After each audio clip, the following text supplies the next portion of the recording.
Ton canapé à 1000 € t'en coûte en fait 10 000. C'est violent, c'est injuste, mais c'est la réalité mathématique que personne ne t'explique à l'école. Tu penses acheter un simple meuble pour ton salon. En réalité, tu es en train de signer un chèque de 9 000 € à ton futur toi-même. Bienvenue dans la matrice des finances personnelles. Aujourd'hui, on va démasquer ensemble les 3 pièges invisibles qui siphonnent ton salaire chaque mois.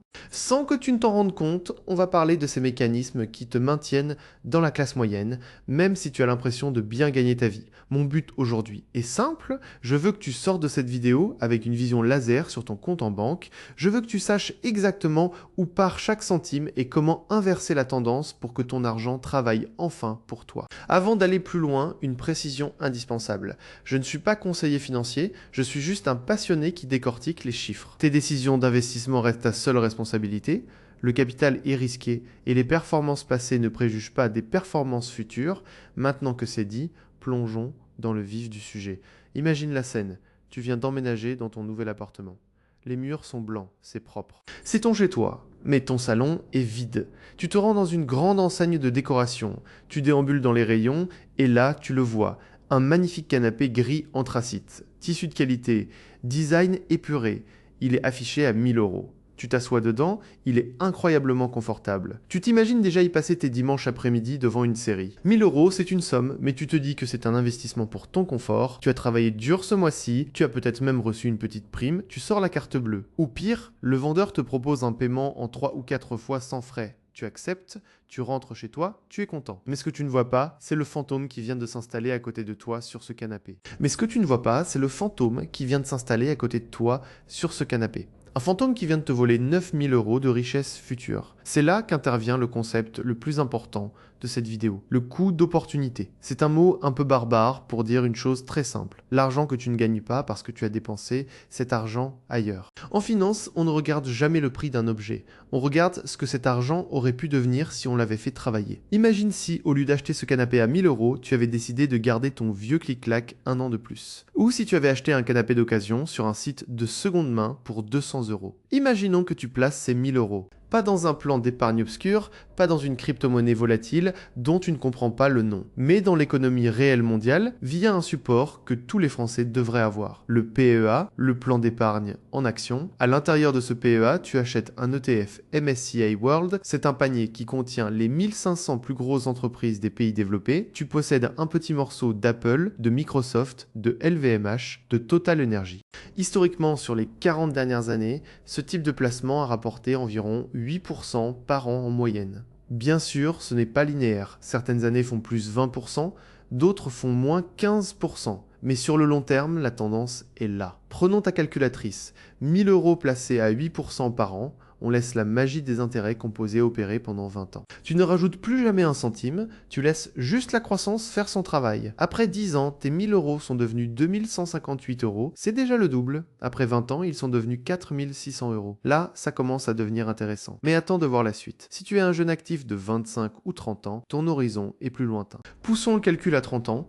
Tes 1000 € de départ se sont transformés en 10 062 €, 10 000 balles, tu te rends compte? Ce canapé gris, qui sera sans doute à la déchetterie dans 10 ans, t'aura coûté 10 fois son prix en richesse réelle. Tu ne viens pas d'acheter un meuble, tu viens de sacrifier 9 000 € de ton futur confort, tu viens de troquer ta liberté future contre une assise moelleuse aujourd'hui. Comment tu te sens avec cette information? C'est le premier piège invisible, la consommation immédiate au détriment de l'investissement.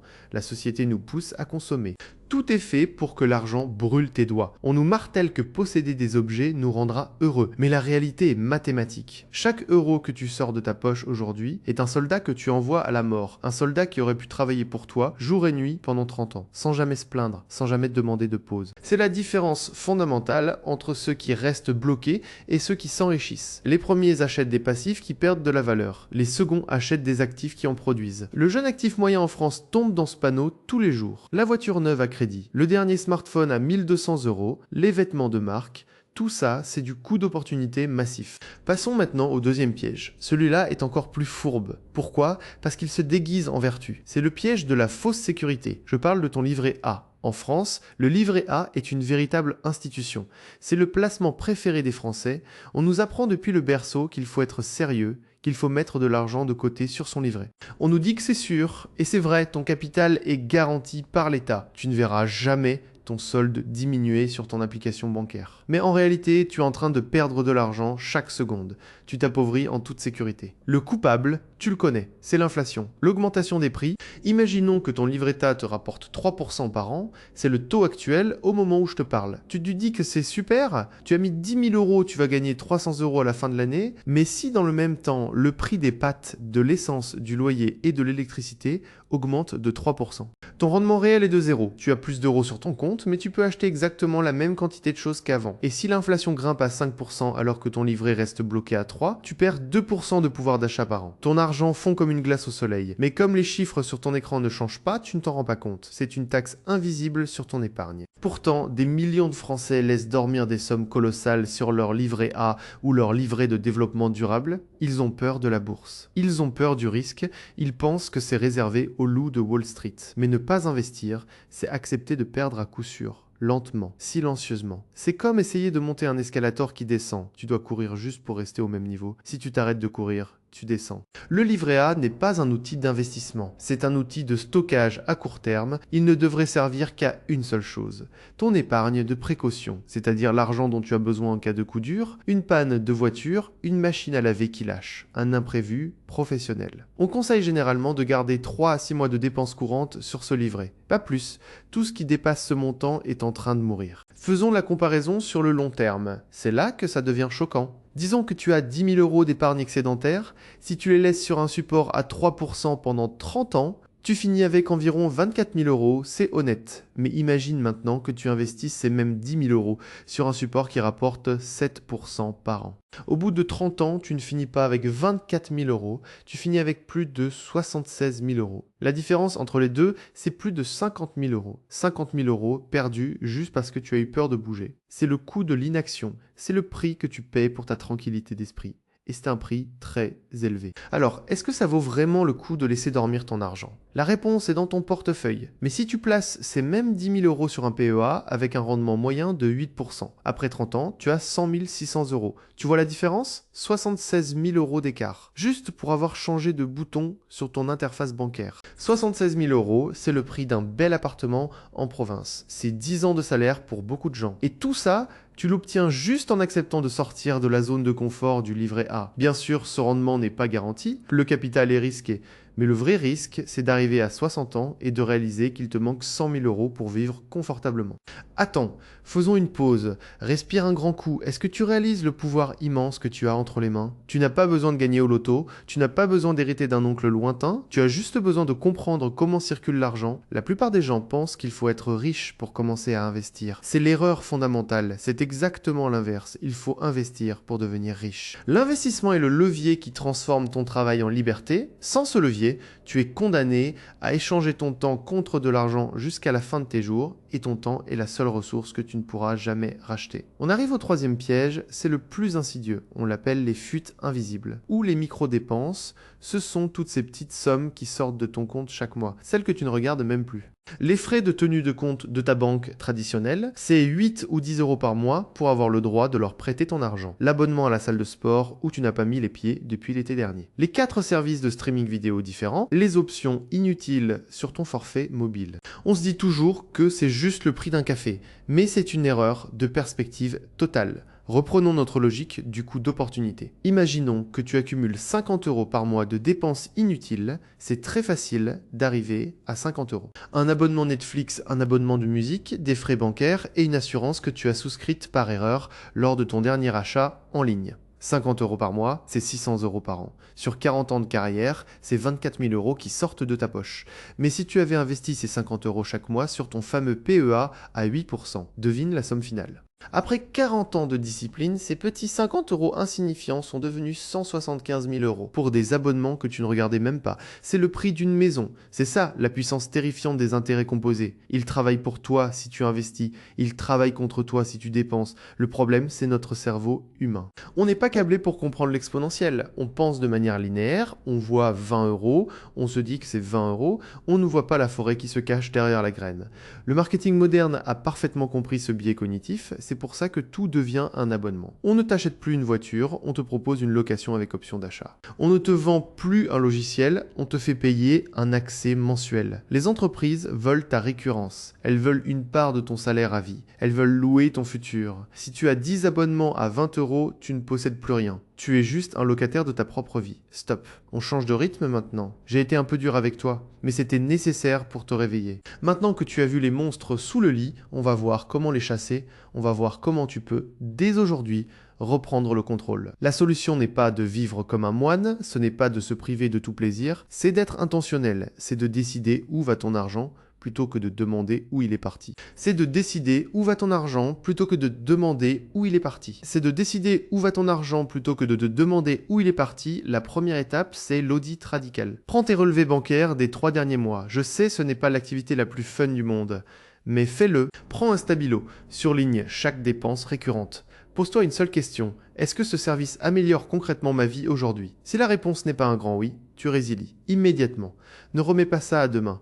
La procrastination est le premier ennemi de la richesse. Change de banque pour une banque en ligne. C'est souvent 200 € d'économie par an en frais de gestion et en carte bancaire. C'est de l'argent gratuit qui ne demande qu'un changement de RIB. La deuxième étape, c'est de changer ta règle de calcul. Désormais, quand tu es face à un achat impulsif, utilise la règle des 10. Si cet objet coûte 100 €, demande-toi, est-ce que je suis prêt à donner 1000 € à ce magasin? Parce que c'est ce que ça te coûte réellement sur le long terme. Si tu veux ce nouveau jeu vidéo à 60 €, est-ce qu'il vaut les 600 € de ta future retraite? Souvent, cette simple question va calmer tes ardeurs. Tu ne verras plus des étiquettes de prix, tu verras des morceaux de ta liberté que tu es en train de vendre. Ça change radicalement la perception des choses. La troisième étape, c'est d'ouvrir un PEA si ce n'est pas déjà fait. C'est l'enveloppe fiscale la plus puissante en France pour les particuliers. Tu peux y mettre jusqu'à 150 000 €. Après 5 ans, tous tes gains sont exonérés d'impôts sur le revenu. Tu ne paieras que les prélèvements sociaux de 17,2%. C'est un cadeau de l'État pour t'inciter à investir dans les entreprises. Ne pas l'utiliser, c'est laisser de l'argent sur la table. Tu peux ouvrir un PEA dans la plupart des banques en ligne ou chez des courtiers spécialisés. Prends-en un avec des frais de courtage bas, c'est crucial. 1% de frais en plus par an peut te coûter des dizaines de milliers d'euros sur 30 ans. Ensuite, choisis la simplicité. Ne cherche pas à devenir un trader. Ne passe pas tes journées à regarder les courbes de la bourse. C'est le meilleur moyen de faire des erreurs émotionnelles. La stratégie la plus efficace pour 95% des gens, c'est le DCA, le Dollar Cost Averaging, en français, l'investissement programmé. Tu décides d'une somme, même petite, 50 €, 100 €, 200 €, et tu l'investis chaque mois automatiquement sur un ETF MSCI World. Peu importe que la bourse monte ou qu'elle baisse. Si elle monte, tu es content car ton patrimoine progresse. Si elle baisse, tu es content car tu achètes plus de parts avec la même somme. Tu enlèves l'émotion de l'équation, tu deviens une machine à accumuler de la richesse. Bien sûr, je le répète, ce rendement n'est pas garanti. Le capital est risqué. Mais pose-toi la question, quel est le plus gros risque? Le risque que les 1500 plus grandes entreprises mondiales fassent faillite en même temps? Ou le risque que tu te retrouves à 65 ans avec seulement ton livret A pour survivre? Le risque fait partie de la vie. Ne pas prendre de risque, c'est prendre le risque maximal de l'échec financier. Tu as peut-être peur. On nous a souvent répété que la bourse, c'est le casino. Mais c'est faux. Le casino est un jeu à somme négative. La maison gagne toujours. La bourse est un jeu à somme positive. Elle reflète la croissance de l'humanité. L'innovation, les progrès technologiques. Quand tu investis dans un ETF monde, tu paries sur l'intelligence humaine. Tu paries sur le fait que demain, on trouvera des solutions pour être plus productif, pour mieux soigner les gens, pour mieux communiquer. C'est un pari optimiste sur l'avenir. Et historiquement, l'optimisme a toujours payé en finance. Imagine-toi dans 20 ans, tu as suivi ces conseils simples, tu as automatisé tes virements, tu n'as pas eu besoin de te priver de tout, tu as juste évité les pièges stupides, tu as acheté tes meubles d'occasion, tu as gardé ton téléphone 4 ans au lieu de 2. Tu as coupé les abonnements fantômes. Aujourd'hui, ton PEA affiche une somme à 6 chiffres. Tu as passé la barre des 100 000 ou 200 000 €, tu te sens léger. Tu as une sécurité que la plupart de tes collègues n'auront jamais. Tu n'as plus peur de perdre ton job. Tu n'as plus peur d'un coup dur. Tu as acheté ta tranquillité d'esprit, tu es en train de devenir le maître de ton destin. Maintenant, regarde l'autre version de toi-même. Celle qui a continué comme avant, celle qui a cédé à toutes les tentations, celle qui a acheté la nouvelle voiture avec un crédit ballon, celle qui a laissé tout son argent sur son livret A par peur. Celle qui a accumulé les petits plaisirs éphémères. Dans 20 ans, cette version de toi est toujours sur le fil du rasoir. Elle dépend de sa prochaine fiche de paye. Elle est stressée. Elle se demande où est passé tout cet argent qu'elle a pourtant gagné pendant sa carrière. C'est une prison invisible. et les barreaux sont faits de factures et de regrets. Le choix se fait aujourd'hui, il ne se fera pas demain, il ne se fera pas le mois prochain quand tu auras une augmentation, il se fait maintenant. On sous-estime souvent ce que l'on peut accomplir en 1 an de discipline, mais on sous-estime encore plus ce que l'on peut construire en 10 ou 20 ans. Le temps est ton plus grand allié si tu commences tôt. C'est ton pire ennemi si tu attends. Chaque jour où tu n'investis pas est un jour où tu perds de l'argent. On va monter d'un cran parce que c'est sérieux, ils vont peut-être même mettre un pouce bleu, et puis ils vont oublier les chiffres. Ils vont oublier le canapé à 10 000 euros. Ne sois pas cette personne. Ne sois pas un simple spectateur de ta vie financière. Deviens un acteur. Deviens le bâtisseur de ton patrimoine. Le système est conçu pour nous transformer en consommateurs passifs. La publicité est devenue une science du piratage de nos instincts. On nous vend du bonheur en plastique. Mais le vrai bonheur, ce n'est pas de posséder la dernière voiture. Le vrai bonheur, c'est de posséder son temps. C'est de pouvoir dire non. Non à un projet qui ne te plaît pas. Non à un patron toxique, non à une situation qui te rend malheureux. Et ce pouvoir de dire non, il s'achète avec des euros bien placés. On me demande souvent par quoi je commence concrètement. C'est simple. Voici ton action concrète à faire dans les 10 prochaines minutes après cette vidéo. Connecte-toi sur ton application bancaire principale. Fais défiler tes opérations du mois dernier, fais la liste de tous tes prélèvements automatiques, sans exception. Identifie celui qui ne te sert à rien ou que tu n'utilises plus assez, un abonnement de magazine, un service de cloud dont tu n'as pas besoin, une option d'assurance mobile. Annule-le immédiatement. Prends la somme économisée, disons 20 euros par mois, et programme dès maintenant un virement automatique permanent vers ton épargne ou ton PEA. Félicitations, tu viens de faire le premier pas, tu viens de boucher une fuite, tu viens de commencer à construire ton futur. Ce sera un combat quotidien. Il y aura des moments de doute, il y aura des moments où tu auras envie de tout craquer pour ce nouveau gadget à la mode. Dans ces moments-là, rappelle-toi les mathématiques, rappelle-toi que chaque dépense inutile est un vol que tu commets contre ton futur toi-même. Sois bienveillant avec toi-même. Si tu fais une erreur, ce n'est pas la fin du monde. Reprends juste le chemin le lendemain. La richesse n'est pas le résultat d'un coup d'éclat. C'est le résultat d'une multitude de petites décisions intelligentes répétées dans le temps.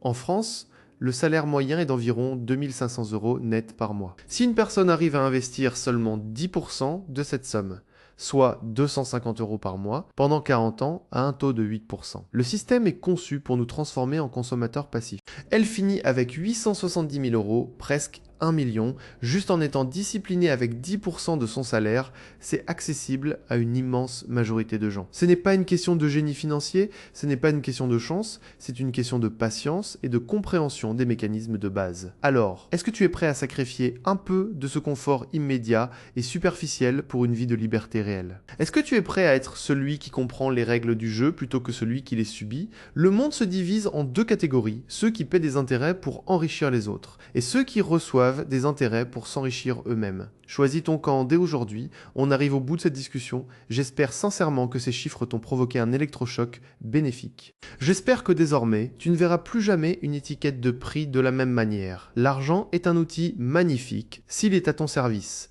mais c'est un maître cruel s'il dirige ta vie. Reprends les commandes. Analyse tes fuites, investis dans l'économie réelle et laisse la magie du temps faire le reste. Ta richesse future ne dépend pas de ce que tu gagnes aujourd'hui. Elle dépend uniquement de ce que tu gardes et de la manière dont tu le fais fructifier. Le chemin vers la liberté financière est un marathon, pas un sprint. Mais chaque pas compte. Chaque euro sauvé est un pas de plus vers ton indépendance. Ne laisse plus les pièges invisibles dicter ton futur. Deviens l'architecte de ta propre réussite. Construis ton empire, un euro après l'autre. Ton futur commence par un virement.